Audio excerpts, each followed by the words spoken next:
2 मिनिटं करा.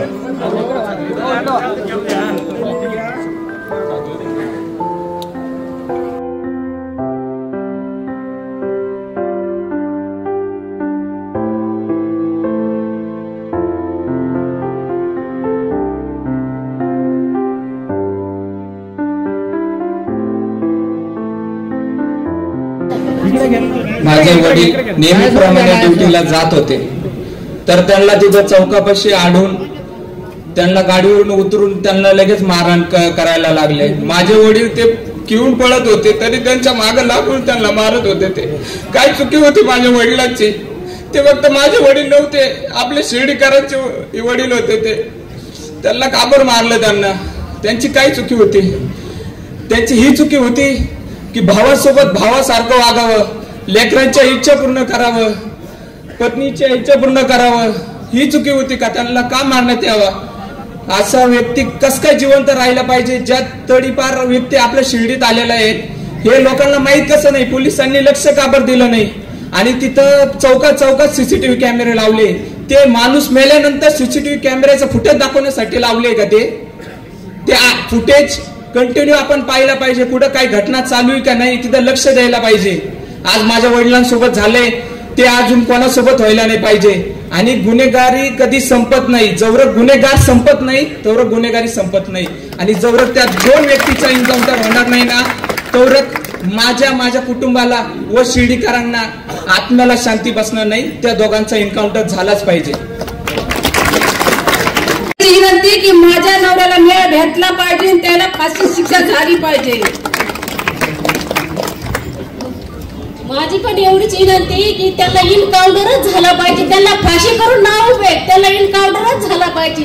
त्याला जगण्याचा कोणी अधिकार त्याला? त्यांनी अर्ध आयुष्य माझ्या दादीचं संपून टाकलं. त्याला जगून का उपयोग आहे? त्याला लगेच संपून टाका. तुम्ही इनकाउंटरच करा. पोलिसांचं नाही, त्यांनी ऑन कॅमेरा आज हा मर्डर होताना बघत असताना ही कारवाई काही केलेली नाहीये. सकाळी 7 वाजता जेव्हा ते फेरीला गेले रोडवर असताना त्यांनी मर्डर म्हणून त्यांनी ही केस बाजूला केली आणि निघून गेले. ऍक्सिडेंट केस म्हणून बाजूला केली आणि निघून गेले. तर त्या दोन्ही आरोपींना फाशीची शिक्षा ही झालीच पाहिजे एवढीच आमच्या कुटुंबियांची मागणी. गेला अजून आलाच नाही घरी. मी त्याची वाट पाहत आहे. तर कधी भेटतील मला? साईबाबा असं कोणावर झालं? माझ्या मुलावर, आमच्या कुटुंबावर ही अवस्था झाली, कोणावर होऊ नये. माझी एवढीच नम्र विनंती शिर्डीवाल्याला की असं घडू नये. आणि जसा माझा मुलाचा आत्मा तळतळून गेला तशी माझी एवढी नम्र विनंती की त्या दोघांची ते मेलेच पाहिजे, त्याला मारलंच पाहिजे. तुम्ही माझा लेक साईबाबापाशी मंदिरात होता आणि मंदिरापाशी असताना मंदिरातला माणूस मारायला भेला नाही, त्याला ठेवायचे कशाला? आणि माझ्या लेकाच्या जागेवर माझा नातू लागलाच पाहिजे. आणि आजच आम्हाला लिहून दिलं पाहिजे. आमचं कुटुंब कसं जगणार? त्याच्या माग 2 आजी आणि आजोबा, 5 माणसं, आम्ही 7 माणसं आहेत. हे 7 माणसं कसे जगले पाहिजे? आज माझ्या नातरुंडावर जबाबदारी ती माझ्या लेका आणि त्याला ते सर घर कुटुंब त्याच्या माग जगवायला लागतंय. मग याच्यासाठी माझ्या लेका नाताला नोकरी लागलीच पाहिजे आणि माझ्याच लेकाच्या जागेवर माझा नातू लागलाच पाहिजे. आजच लिहून दिलं पाहिजे. हवाय आम्हाला फाशीची वाट नाही पाहिजे. आणि आता लगेच त्यांना एन्काउंटरद्वारे मारण्यात यावे. मला माननीय मुख्यमंत्र्यांना एकच विनंती आहे की तुमची जशी लाडक्या बहिणीची तुम्ही काळजी घेत आहात ना तसे तुमच्या लाडक्या भावाची पण काळजी घ्या. आज तुमचा लाडका भाऊ सुद्धा असुरक्षित आहे. एवढीच माझी सरकारला विनंती आहे. आणि ती विनंती या हल्ल्यात गंभीर जखमी झालेले कृष्णा देहरकर साळी 2 मिनिट. असं काय वाटलं पाहिजे यांना? असं द्यायचं ना, लय मोठी शिक्षा द्यायची, इतकी मोठी शिक्षा द्यायची, लय मोठी शिक्षा द्यायची. तडफडून मारलं पाहिजे त्यांना. कृष्णा साळींच्या वतीने त्यांचा पुतण्या धनंजय साळी. सन्माननीय जागे झालेले ग्रामस्थ आणि जागे असून झोपल्याचं नाटक करणारं आदरणीय प्रशासन. माझे सुद्धा सकाळीच काम करून 3-3:15च्या दरम्यानमध्ये हॉटेलवरून गाडी घेऊन घरी चालले होते. हे आरोपी पाठीमागून आले, त्यांनी त्यांना गाडीवरून ओढलं, खाली पाडल्यानंतर लगेच त्यांनी त्याच्या पोटात चाकू घातला. दुसरा चाकू त्यांनी परत पोटात घालायला गेले तर ते हात आडवा घातला म्हणून हाताला लागला. मग त्या झटापटीमध्ये त्यांनी परत प्रतिकार करायला लागले तर अजूनही चाकू मारला. पण हे पोटाचे सगळे आतडे बाहेर पडलेले होते, तरी त्यांनी प्रतिकार खूप केला त्यांना, म्हणून ते दोघं जण त्यांचे मोबाईल घेऊन पळाले. मग त्यांनी ते स्वतःला सावरलं, एकलं गाडी उचलली आणि लगेच त्या अवस्थेत घरी आले. आम्हाला फोन केला म्हणून आम्ही त्यांना हॉस्पिटलमध्ये घेऊन आलो. पण दुर्दैव असं शिर्डी हॉस्पिटलचं त्या अपघात विभागामध्ये गेल्यानंतर तिथं एक डॉक्टर, एक नर्स आणि एक वॉर्ड बॉय होता, सगळे झोपलेले होते. मग डॉक्टर उठले, नर्स तर उठायला तयारच नव्हती. नंतर वॉर्ड बॉय उठला. सगळं तर पेशंटच्या नातेवाईकांनाच करावं लागतं. उगा आम्ही 5-7 जण भाऊ संघ असल्यामुळं आम्ही त्यांना उचलटाक केली. परंतु त्यांनी कोणाला तरी वरिष्ठ डॉक्टरला फोन केला आणि त्यांनी सांगितलं का असं असं लागलेलं आहे. त्यांनी झोपेतच सांगितलं इथं काय होणार नाही, त्यांना जागा बाहेर जायला. मग त्या अवस्थेमध्ये आम्ही अँब्युलन्स बघितली. अँब्युलन्सला फॉर्म भरण्यासाठी चौकशी ऑफिसला जा, चौकशी ऑफिसला फॉर्म भरायचा, तिथून तो फॉर्म परत त्या डॉक्टरकडे न्यायचा, त्याची सही करायची, परत तो फॉर्म घ्यायचा, परत तिथं शिक्का मारायचा आणि परत त्या कॅजमध्ये द्यायचं. त्यानंतर ती अँब्युलन्स मंजूर होणार. त्याच्यानंतर पेशंटला धरायला कोणीच नाही त्यांच्याकडं. मग आम्ही सर्वांनी ते पेशंट घेतलं, उचललं, स्ट्रेचरवर ठेवलं आणि जे काही सलाईन वगैरे पट्टी लावली होती ते सलाईन चालूच केलेलं नव्हतं. ह्या अवस्थेमध्ये आम्ही त्यांना फिरून दिलं. म्हणजे अशी ती परिस्थिती आहे. माझी तर संस्थांच्या अधिकाऱ्यांना विनंती आहे का ते अपघात विभाग बंद केलं पाहिजे, जेणेकरून तिथं कोणी जाणार नाही, 1-1.5 तास त्यांचा वाया जाणार नाही. म्हणजे ते कुठेतरी दुसऱ्या हॉस्पिटलला जाऊन ते पेशंट जगल तरी. विनाकारण माणसाला माहित असतं तिथं हॉस्पिटल येत जातं माणूस, तिथं गेल्यानंतर 1-1.5 तास वाया जातो. ते हॉस्पिटलमध्ये काहीही होत नाही. म्हणजे आता ते संस्थांचं म्हणून काही बोलता येत नाही. दुसरं असलं असतं म्हटलं असतं त्याच्यावर राखेल टाकून पेटून द्या, कारण काहीच कामाचे नाही डॉक्टर. एक सुद्धा डॉक्टर त्या ठिकाणी हजर नसतो, झोपलेले असतात, त्यांना उठावं लागतं. त्या वॉचमॅनला विचारलं काय परिस्थिती येतो आणि भाऊ आम्हाला काही बोलता येत नाही. पण सगळेच पेशंट ते सकाळी आलेले सगळ्यांना ते सांगतात जा आता बाहेर जायला कोणीच नाही. ही अवस्था त्या हॉस्पिटलची. आणि दुसरी गोष्ट, आता पोलीस प्रशासन आरोपीला घेऊन फिरतंय. पहिल्या दिवशी आरोपीच्या अंगावर वेगळे कपडे, दुसऱ्या दिवशी वेगळे कपडे, तिसऱ्या दिवशी वेगळे कपडे, त्यांना थंडी वाजती म्हणून स्वेटर त्यांच्या अंगात. ही त्यांची प्रशंसा म्हणजे काय व्हीआयपी ट्रीटमेंट आहे काय त्यांना? सगळ्या व्हिडिओमध्ये चेक करा तुम्ही.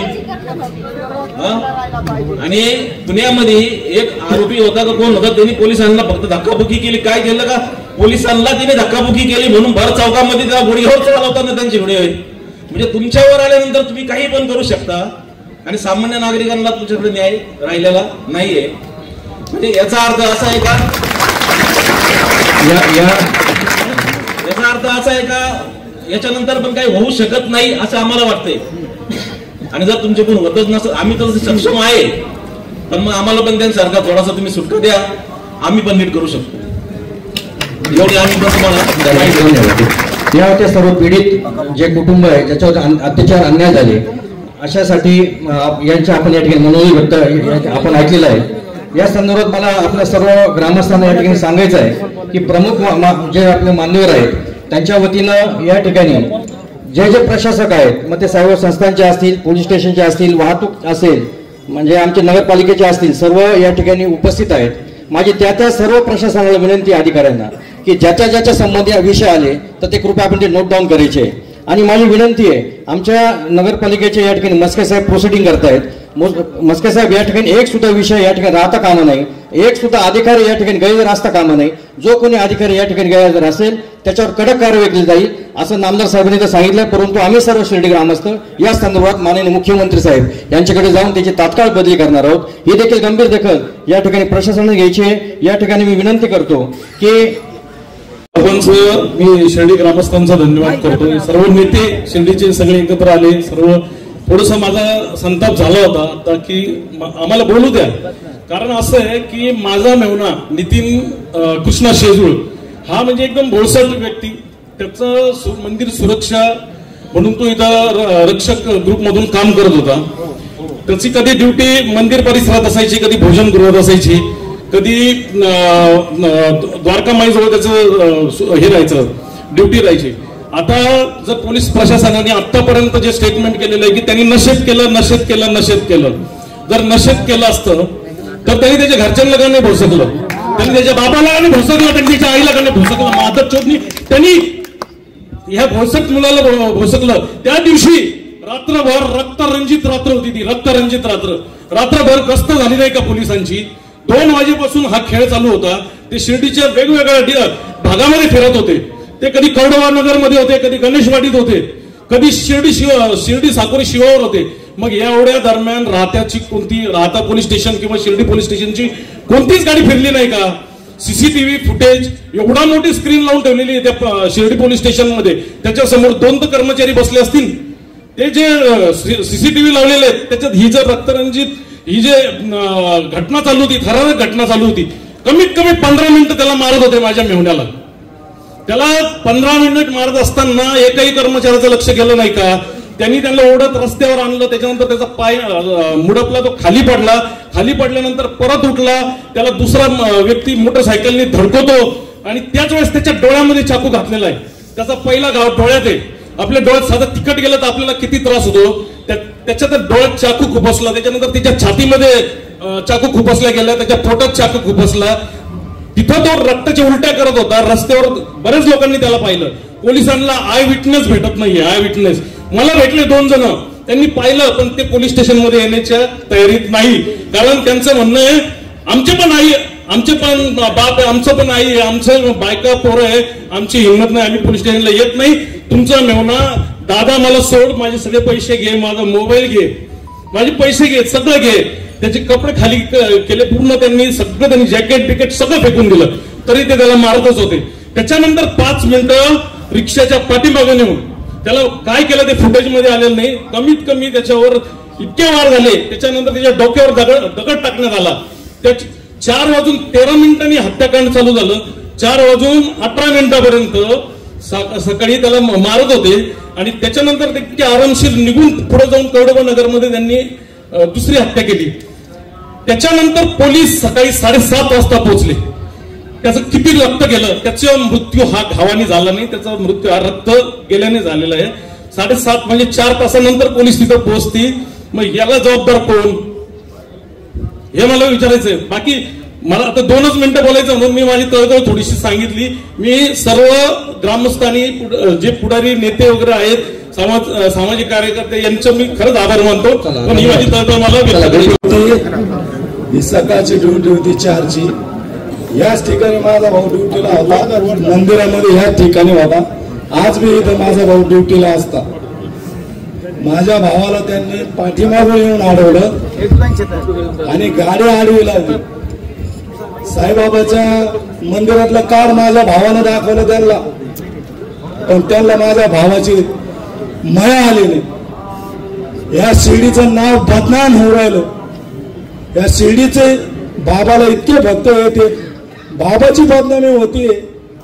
तुमची, आमची आणि माझी आणि सगळ्यांची तर बदनामी होतीच होती, पण बाबाचं सुद्धा नाव खराब होतं. याची सुद्धा तुम्ही थोडीशी काळजी घ्या साहेब.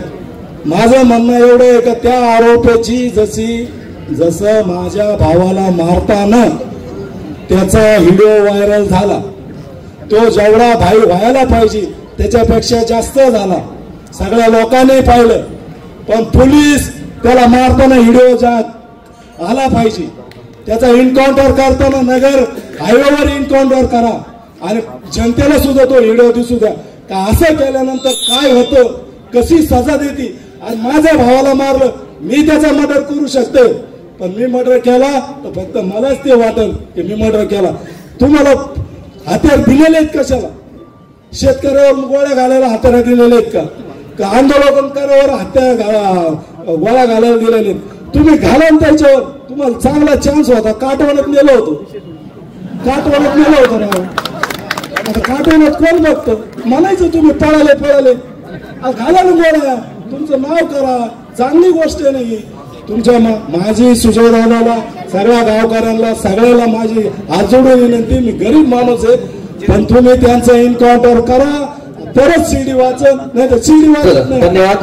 विखे पाटील आणि खासदार डॉक्टर सुजय विखे पाटील यांच्या मार्गदर्शनाखाली एअरपोर्ट रोड लगत शिर्डी हद्दीत साईच्या ग्रुपच्या माध्यमातून रामनगरीचा भव्य प्रोजेक्ट.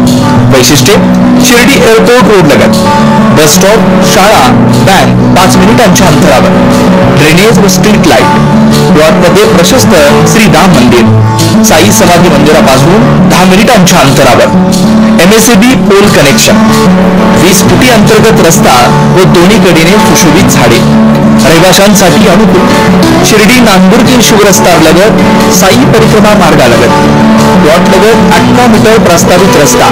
तर त्वरा करा, आजच आपला प्लॉट बुक करा. बुकिंगसाठी संपर्क करा श्री गणेश तोरडमल 99 21 21 95 61, श्री शुभम वेणुनाथ बोलकर 97 67 06 66 85.